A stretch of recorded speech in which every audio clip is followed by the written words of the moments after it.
Hi நண்பர்கள் அனைவருக்கும் வணக்கம். இப்போ நம்ம எதை பற்றி பார்க்க போகிறோம் அப்படின்னு சொன்னால், பெரியாரை பற்றி தவறாக பேசியதாக சொல்லி நாம் தமிழர் கட்சி தலைமை ஒருங்கிணைப்பாளர் தலைவர் சீமான் அவர்கள் வீடை திராவிட இயக்கங்கள் ஒரு சில இயக்கங்கள் எல்லாம் ஒன்று சேர்ந்து அவரோட நீலாங்கரை வீட்டை முற்றுகையிடுவேன் அப்படின்னு சொல்லிட்டு அறிவிச்சிருந்தாங்க. அதில் மே 17 இயக்கத்தை சார்ந்த திருமுருகன் காந்தி அவர்கள் மற்ற துணை அமைப்புகளெல்லாம் ஆதரவு கொடுக்க சொல்லி வர சொல்லியிருந்தாங்க.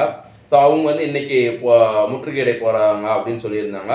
ஆனால் அதற்கு முன்பாக நாம் தமிழர் கட்சியின் தொண்டர்கள் இரவு முதலே நீலாங்கரை சீமான் அவர்கள் வீட்டை சுற்றி அதிகப்படியான ஆட்கள், அதாவது 100க்கும் மேற்பட்ட ஆட்கள் குவிஞ்சு வந்துட்டு இருக்காங்க.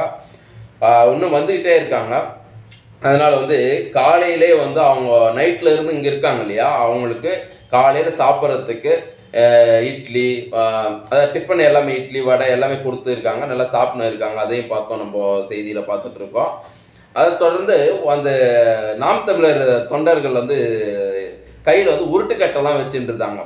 உருட்டுக்கட்டை எதுக்கு அப்படின்னா தற்காப்பிற்காக உருட்டுக்கட்டை அப்படின்னு சொல்லிட்டு சொன்னாங்க. அப்போ கண்டிப்பாக இன்னைக்கு ஒரு பெரிய சம்பவம் இருக்குது. இந்த மே 17 இயக்கத்தை சார்ந்த அவங்கெல்லாம் ஒரு 10 பேர் வருவாங்க. எப்படியும் சீமான் அவர்கள் வீட்டுக்கிட்ட வந்தாங்கன்னா கண்டிப்பாக மண்டை கண்டெல்லாம் ஏதோ கை கால் பெரிய அளவில் நடக்கும்னு நினைக்கிறேன். கண்டிப்பாக செய்திகள் வரும், அதை நம்ம அடுத்து பார்ப்போம். என்ன சொல்லியிருக்காரு அப்படி அது சீமான் அவர்கள்கிட்ட கேட்டால், நான் ஏதாவது புதுசாக சொல்லியிருந்தா தப்பு. ஏற்கனவே பெரியார் அவர்கள் சொன்ன விஷயத்த நான் சொல்லியிருக்கிறேன். அதே மாதிரி இது எனக்கு முன்னாடி எவ்வளோ பேர் சொன்னவங்களெல்லாம் கம்முன்னு விட்டுட்டீங்க. இப்போ அவர் சொன்ன விஷயத்த சொன்னதுக்கு அப்புறம் இவ்வளோ பொங்குறீங்களே அப்படின்னு சொல்லிட்டு தான் அவர் பேசியிருக்காரு. அதோட பிரச்சனை பெருசாகக்கூடாதுன்னு சொல்லிட்டு காவல்துறையிலையும் அதிகமான போலீஸ் குவிஞ்சுன்னு இருக்காங்க. ஸோ இது எப்படி நடக்கும் அப்படின்றத நம்ம அப்புறம் தான் பார்க்க போகிறோம்.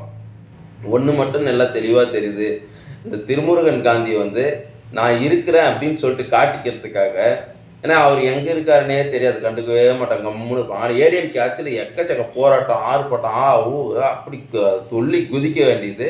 திமுக ஆட்சிக்கு வந்தோடனே கம்முன்னு எப்படியே கோமாவுக்கு போய் சேர்ந்துட வேண்டியது. இப்போ நானும் இருக்கிறேன்பா களத்தில் அப்படின்னு சொல்லிட்டு சொல்கிறதுக்காக இப்போ நாம் தமிழர் சீமான் அவர்கள் ஒரு வார்த்தை சொன்னார் அப்படின்னு சொல்லிட்டு சுற்றி அப்படியே போராட்டம் பண்ணுறேன், ஆர்ப்பாட்டம் பண்ணுறேன், நான் வீடை முற்றுகை போடுறேன் அப்படின்னு சொல்லிட்டு எல்லாரும் ஒன்றா கூட்டின்னு வர்றது.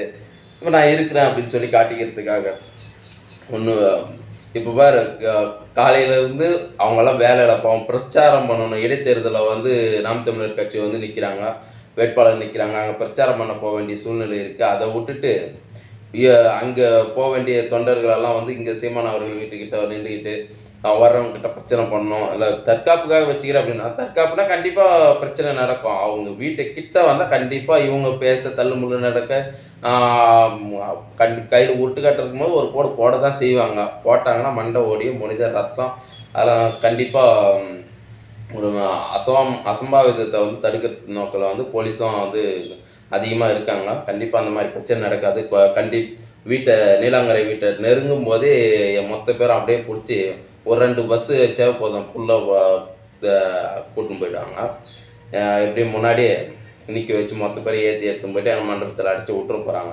என்ன ஒரு வெட்டி விளம்பரம், நானும் இங்கே இருக்கிறேன், தமிழ்நாட்டில் ஒரு இயக்கம் ஒன்று வச்சுட்டுருக்கேன் அப்படின்னு சொல்லி காட்டிக்கிறதுக்காக, ஒரு வெட்டி விளம்பரத்துக்காக தான் இது செய்கிறாங்க. ஏன்னா நாம் தமிழரில் ஒரு மாவட்டத்தில் இருக்கிற உறுப்பினருக்கு கூட அவங்க இயக்கத்தில் இருக்க மாட்டாங்க. ஒரு மாவட்டம் முழுமையாக இருக்கிற நிர்வாகிகள், அந்த தொண்டர்கள் கூட அந்த மொத்த இயக்கத்தை சேர்த்து அந்த அளவுக்கு கூட இருக்க வாய்ப்பு கிடையாது. அந்த மாதிரி இருக்கும்போது அவங்க என்னத்தை முற்றுகையிட்ட போகிறாங்க, ரொம்ப கஷ்டம். ஏன்னா அது சோசியல் மீடியாவில் ரொம்ப ஆக்டிவாக இருக்கிறவங்க பார்த்தீங்கன்னா நாம் தமிழர்கள் கட்சியை சார்ந்தவர்கள். இப்போ இதுக்காக வீடியோஸ் எல்லாம் வரும், பார்த்துக்க என்ன சம்பவம் பண்ணிவிடுவாங்க. நிறைய காமெடிஸ் எல்லாம் இருக்கும், அதெல்லாம் நம்ம பார்க்க போகிறோம். ஒன்று மட்டும் தெரிஞ்சுக்கணும், நான் இருக்கிறேன் அப்படின்னு சொல்லி காட்டுறதுக்கு எத்தனையோ களங்கள் இருக்குது, எத்தனையோ விஷயம் இருக்குது போராட்டம் பண்ணுறதுக்கு. அது சீமான் அவர்கள் சோசியல் மீடியாவில் எல்லா மீடியாவில் கொஞ்சம் ஒரு பேசுபடு பொருளாகவே ஒவ்வொரு விஷயமும் கான்ட்ரவர்சியாக இருக்குது. அப்படின்றதுனால அவர் வீட்டை முற்றுகையிட்ட நம்ம இருக்கிறோன்னு காட்டிக்கிறது இது நியாயமான விஷயம் கிடையாது. ஏன்னா எத்தனையோ அண்ணா யூனிவர்சிட்டி மாணவி விஷயத்தில் போயிட்டு போராட்டம் பண்ணலாம், இதை எத்தனையோ இருக்குல்ல, இது நீர் தொட்டியில் கழிவு கலந்தது அது இருக்குது, குடிநீர் தொட்டியில். அப்புறம் எத்தனையோ பிரச்சனை இருக்கலாம். அந்த பிரச்சனையை எடுத்து வந்து பண்ணால் பரவாயில்ல. ஏதோ பெரியாரை பற்றி ஏதோ சொல்லிட்டு அவர் சொன்ன விஷயத்த தான் சொல்லியிருக்காரு. அதுக்கு அவர் வீட்டை முற்றுகையிடும் அப்படின்னா, முற்றுகையிடணும் வார்த்தையில் பேசுறதுக்கெல்லாம், ஒரு வார்த்தையில் பேசுகிறா நீயே வார்த்தையை பேசி முடிச்சிடணும். வார்த்தையில் பேசுறதுக்கெல்லாம் வீடு முற்றுகை அப்படின்னு சொன்னாக்கா, தமிழ்நாட்டிலலாம் அரசியல் கட்சி தலைவர்களாக இருக்கிற அத்தனை பேர் வீடும் முற்றுகை தான் இடணும்.